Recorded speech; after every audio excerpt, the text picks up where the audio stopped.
بسم الله الرحمن الرحيم. السلام عليكم ورحمة الله وبركاته. أهلا بكم في حلقة جديدة، هي حلقة ما قبل مباراة مصر وكوت ديفوار. المنتخب مصر وكوت ديفوار، اللي أنا بقول لك منتخب كوت ديفوار أصعب منتخب بلا استثناء. حسام حسن هيلعبه من أول ما مسك لحد دلوقتي بلا استثناء. ما لعبتش منتخب قبل كده أقوى منه، ما اطمناش على المنتخب ولا لحد دلوقتي عارفين المنتخب بيلعب حلو ولا وحش. ان شاء الله الماتش الجاي ده هو اللي هيبين بقى ملامح المنتخب الفترة الجاية، مش في كأس الأمم الأفريقية، لا في كأس العالم. انها تبقى كارثه لو شلنا حسام حسن بعد كاس افريقيا وجبنا مدرب جديد. يعني مش هندخل كاس العالم نجرب، يعني احنا عايزين ندخل ان احنا نوصل لابعد مدى. فالماتش ده اللي هيعرفك المنتخب حلو ولا وحش، هل هنقدر نعدي من الاختبار الصعب ده ولا مش هنقدر نعدي. منتخب كوت ديفوار عندهم سرعات وقوه بدنيه كبيره، ودفاعهم ممتاز وهجومهم ممتاز وخط الوسط حدث ولا حرج. منتخب قوي جدا جدا جدا. اللي انا بقول لك هو اقوى من السنغال. منتخب كوت ديفوار اقوى من منتخب السنغال. ان منتخب السنغال حتى الان ما قدمتش الاداء الفني اللي هو الواو. السودان كانت عامله عليها ماتش، الكونغو اللي الجزائر طلعتها متعادله مع السنغال. فانا عايز اقول لك ان السنغال ليس اقوى من كوت ديفوار، كوت ديفوار هي الاقوى.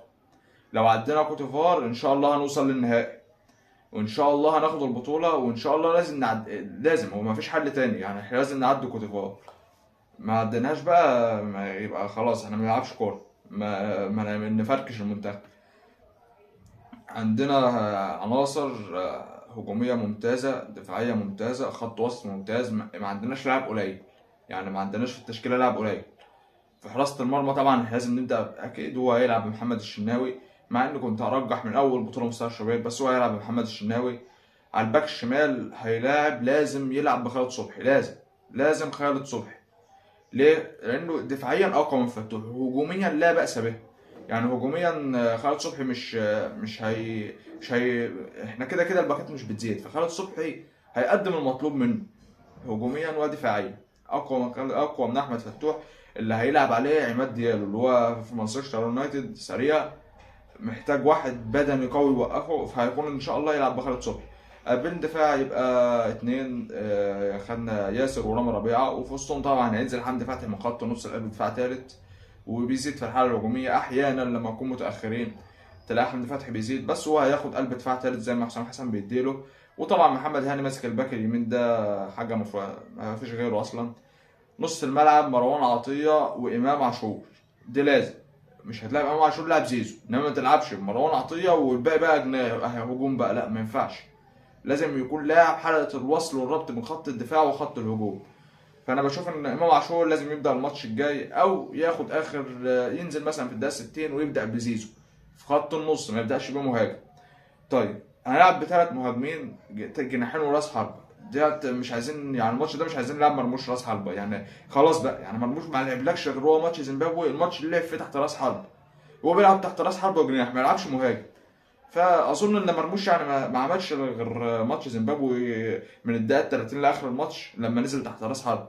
اظن انه لازم يلعب جناح، خصوصا مع اصابة تريزيجيه. ما ينفعش نبدا بابراهيم عادل، ما ينفعش. ابراهيم عادل ما اقنعش من اول البطوله. ماتش عايز سرعات، ماتش عايز قوه بدنيه. مرموش يقدر يحل لك الحته ديت بسرعته وبمهارته وبانهائه. مرموش لما تحطه على الباك الشمال لا، احسن بكتير، احسن بكتير من راس حربه. راس حربه طبعا هو مصطفى محمد، يا ما تلعبش براس حربه وراجع والعب بقلب دفاع وسيبك والعب باثنين اتنين مهاجمين مع محمد صلاح وعمر مرموش. انما احنا انت لازم تحط في وسطهم مصطفى محمد، ديت حاجه مفروغ منها. يبقى كده احنا معانا الشناوي، ياسر، رامي، حمدي فتحي، محمد هاني، خالد صبحي، مروان عطيه، امام عاشور. وثلاث مهاجمين في الامام، محمد صلاح، عمر مرموش، مصطفى محمد. ديت التشكيله اللي المفروض نلعب بيها. مش هتلعب بمصطفى محمد ما تلعبش ابراهيم عادل تاني، ما تلعبش ابراهيم عادل. مش هتلعب بمصطفى محمد، زود واحد في خط النص. تلعب بشحاته مثلا في خط النص، وتلعب على المرتدات والدفع وترمي كله ورا. الاسلوب ده مش حلو بالنسبه لي، مش اسلوب مستحب يعني. مش هنتفرج على كوره، مش احنا مش داخلين نفوز يعني. مش لازم نكسب، مش اهم حاجه الفوز، لازم نعمل اداء برضو يعني. لازم نلعب كوره حلوه زي ما بقيه المنتخبات بتلعب، زي ما الجزائر بنشوفها بتلعب، تكسب الكونغو في اخر دقيقه في الماتش، في ماتش كان عالمي صراحه من الجزائر.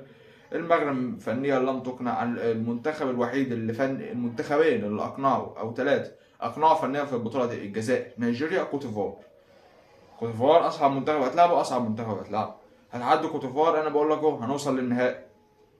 وحاجه تانية لازم، احنا ما شفناش اللعيبه مطلعه يعني، ده مش صلاح اللي بيلعب ده، ما شفناش براين صلاح، ما شفناش القوه بتاع صلاح وروح صلاح، ما شفناش اقصى مستوى صلاح، ما شفناش اقصى مستوى مرموش.